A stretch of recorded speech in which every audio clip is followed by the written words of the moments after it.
II, his first visit to Poland, at that time still part of the Soviet Empire. But don't be scared, and I think that's one of the most important words when you talk about Russia, because in the moment you are scared, they are winning and you are losing because you gave up your territories.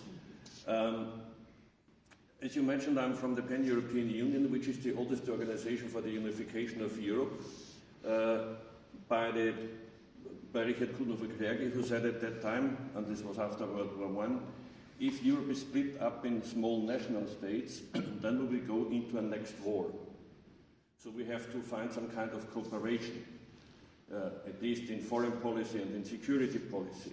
As you know, history was right, the next war came, and the Soviet Empire expanded. But the point was that this European unification is a peace project, and I would say it was the most important, most successful peace project in history, but only internally. We do not export this idea of peace to other countries.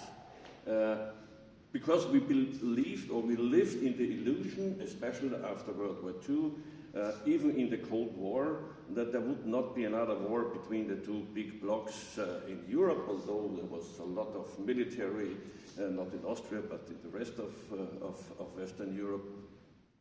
And also because of the UN Charter forbidding to military aggression against other countries and all the other things which you have in the UN Charter.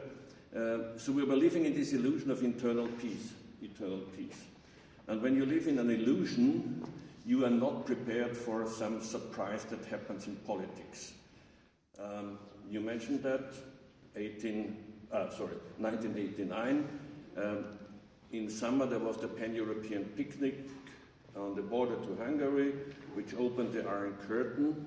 But in the same summer, only 1 month earlier, the Austrian Chancellor was traveling to the so-called German Democratic Republic and also to GSSR, the communist Czechoslovakia, to make business agreements, economic agreements with these countries. Half a year later, the Berlin Wall fell, and a year later, Germany was unified, and then the Soviet Union even collapsed. Nobody wanted to believe it, because we were living in this illusion. It was a little bit better when you talk from an Austrian perspective, when you speak about Yugoslavia. We had a very wise Minister for Foreign Affairs at that time, Alois Mock, who was one of the first who said, listen, we have to do something. Something is going on there. And Yugoslavia will not stay for a long time. The Croats, they have the independent movements, the Slovenians have it, and also the rest of Yugoslavia will be somehow dissolved.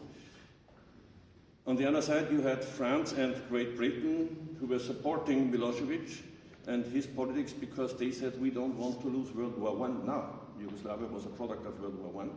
And so 80 years later, they didn't want, or 60 years later, they didn't want to, no, how many years was it? You can calculate 70 years later, we don't want to lose World War I. And it took them a long time to realize that if they support Milosevic, they are supporting war. Yugoslavia, the dissolution of Yugoslavia was opposite to the dissolution of the Soviet Empire at that time, not peacefully, but very, very bloody.